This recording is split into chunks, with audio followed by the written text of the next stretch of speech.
चांदनी रात में गांव से दूर एक घना जंगल था जिसे लोग भूतिया जंगल कहते थे। गांव के लोग कहते थे कि उस जंगल में कोई बुरी शक्ति है, एक भेड़िया जो रात को निकलता है और लोगों को गायब कर देता है। कई सालों से गांव के कई लोग उस जंगल में गए पर कभी लौटकर नहीं आए। विजय, जो गांव का एक युवा और निडर लड़का था, इन कहानियों पर विश्वास नहीं करता था। उसे हमेशा से रोमांचक चीजें पसंद थीं। उसकी दोस्त माया और अर्जुन भी उसके साथ थे। तीनों ने एक रात जंगल में जाने का फैसला किया, ये सोचते हुए कि वे इन कहानियों की सच्चाई जानेंगे। रात गहराती जा रही थी। तीनों ने अपने टॉर्च संभाली और जंगल की ओर बढ़े। चारों ओर अजीब आवाजें और ठंडी हवाएं चल रही थीं, जो उनके रोंगटे खड़े कर देती थीं।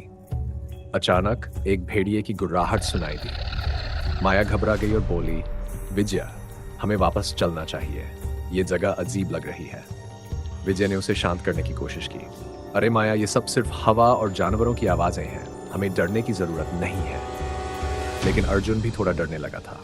मुझे भी कुछ अजीब महसूस हो रहा है, यहाँ की हवा में कुछ गड़बड़ है। जैसे ही वे जंगल के अंदर गहरे जाने लगे, उनके सामने अचानक एक बूढ़ा आदमी आया।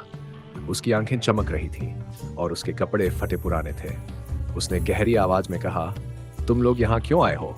ये जंगल तुम्हारे लिए नहीं है, यहाँ से चले जाओ जब तक तुम्हारे पास समय है। विजय ने उसकी बातों को मजाक समझकर हंस दिया। अरे बाबा, हमें डराने की कोशिश मत करो, हम भूत प्रेत पर विश्वास नहीं करते। बूढ़ा आदमी उनकी हंसी को नजरअंदाज करता हुआ बोला, तुम नहीं जानते, जो इस जंगल में आता है वो कभी वापस नहीं जाता। जल का भेड़िया उन्हें अपना शिकार बना लेता है। अर्जुन और माया ने डरते हुए विजय की ओर देखा, लेकिन विजय ने फिर भी अपनी बहादुरी दिखाई और कहा, हम डरने वाले नहीं हैं, हम इस जंगल की सच्चाई जानकर रहेंगे। आधी रात का समय था और जंगल की अजीब आवाजें और बढ़ गई थी। अचानक पेड़ों के पीछे से एक भेड़िए की आंखें चमकती हुई दिखाई दी। उसकी आंखों में अजीब सी चमक थी और उसकी गुर्राहट ने सबको सहमा दिया। माया ने जोर से चिल्लाया, वो रहा भेड़िया। विजय ने अपनी टॉर्च उस दिशा में फेंकी पर वहां कुछ नहीं था। तीनों ने तेजी से भागना शुरू कर दिया, लेकिन जैसे ही वे एक गहरे गड्ढे के पास पहुंचे, भेड़िया उनके सामने आ गया। उसकी आंखें लाल और चमकदार थीं, जैसे कोई दानव उनकी आत्मा को देख रहा हो। विजय ने बहादुरी दिखाते हुए अपने बैग से एक पत्थर उठाया और भेड़िए की तरफ फेंका, लेकिन पत्थर जैसे ही भेड़िए से टकराया वह गायब हो गया। तीनों ने डर के मारे एक पेड़ के पीछे छिपने की कोशिश की, लेकिन भेड़िए की गुर्राहट लगातार पास आती जा रही थी। तभी अचानक बूढ़ा आदमी फिर से उनके सामने आ गया। उसने जोर से कहा, मैंने तुमसे कहा था कि यहां से चले जाओ, अब तुम बच नहीं सकते। विजय ने हिम्मत जुटाते हुए कहा, यह सब क्या है? कौन है ये भेड़िया और तुम कौन हो?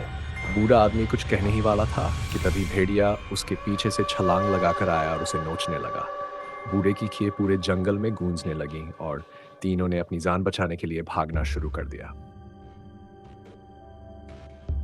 भागते भागते तीनों को एक पुराना टूटा फूटा मंदिर दिखा। वे बिना सोचे समझे अंदर घुस गए। अंदर का माहौल और भी डरावना था। मंदिर की दीवारों पर अजीब अजीब चित्र बने हुए थे, जिनमें भेड़िया इंसानों पर हमला कर रहा था। अर्जुन ने घबराकर कहा, यह तो वही भेड़िया है जो हमें पीछा कर रहा है। माया ने ध्यान से दीवार पर एक चित्र देखा जिसमें एक आदमी मंत्र पढ़कर भेड़िए को काबू में कर रहा था। विजय, ये देखो, शायद हमें इसी मंत्र से भेड़िए को रोकना होगा। विजय ने दीवार पर लिखे मंत्र को पढ़ने की कोशिश की, लेकिन भाषा बहुत पुरानी थी। हमें इस भाषा का मतलब नहीं पता, हम क्या करेंगे? अर्जुन ने सुझाव दिया, हम गांव के पंडित जी से मदद मांग सकते हैं, वे इस भाषा को जानते हैं, लेकिन हमें पहले यहां से सुरक्षित बाहर निकलना होगा। तभी भेड़िए की गुर्राहट मंदिर के बाहर से सुनाई दी। तीनों के चेहरे का रंग उड़ गया। वो फिर से आ गया। माया ने कांपते हुए कहा कि भेड़िया मंदिर के दरवाजे को तोड़ने की कोशिश कर रहा था। विजय ने कहा, हमें मंदिर के पिछले दरवाजे से बाहर निकलना होगा। तीनों तेजी से पीछे के दरवाजे की तरफ भागे, लेकिन दरवाजा बंद था। अर्जुन ने दरवाजे को जोर से धक्का दिया और दरवाजा अचानक खुल गया। वे भागते हुए जंगल के दूसरी तरफ पहुंचे, लेकिन भेड़िया उनके पीछे पीछे था। अचानक जंगल के बीच में वे एक गहरी खाई के पास आ गए। पीछे भेड़िया और आगे खाई। विजय ने अपने दोस्तों को कहा, यहाँ से कूदने के अलावा हमारे पास कोई चारा नहीं है। माया ने घबराते हुए कहा, हम इस ऊंचाई से कैसे कूद सकते हैं? हम मर जाएंगे। विजय ने साहस से कहा, अगर हम यहीं रुके तो भेड़िया हमें जरूर मार डालेगा। हमें कूदना ही होगा। तीनों ने एक दूसरे का हाथ पकड़ा और एक साथ खाई में कूद गए।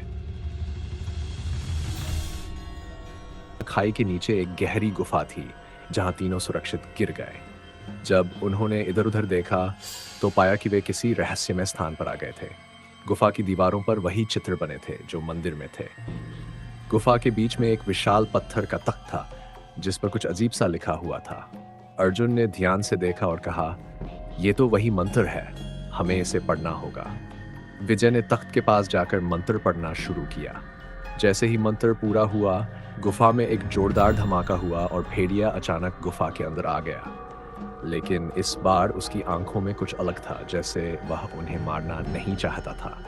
भेड़िए की गुर्राहट धीमी हो गई और वह इंसानी रूप में बदल गया। वह बूढ़ा आदमी था जो उन्हें जंगल में मिला था। बूढ़े ने धीरे से कहा, मैं इस जंगल का रखवाला हूँ। कई सालों पहले मुझे इस जंगल की सुरक्षा के लिए श्राप दिया गया था कि मैं एक भेड़िया बन जाऊंगा। जो भी इस जंगल में आएगा वह मेरे शिकार बनेगा, जब तक कोई मुझे इस मंत्र से मुक्त नहीं कर देता।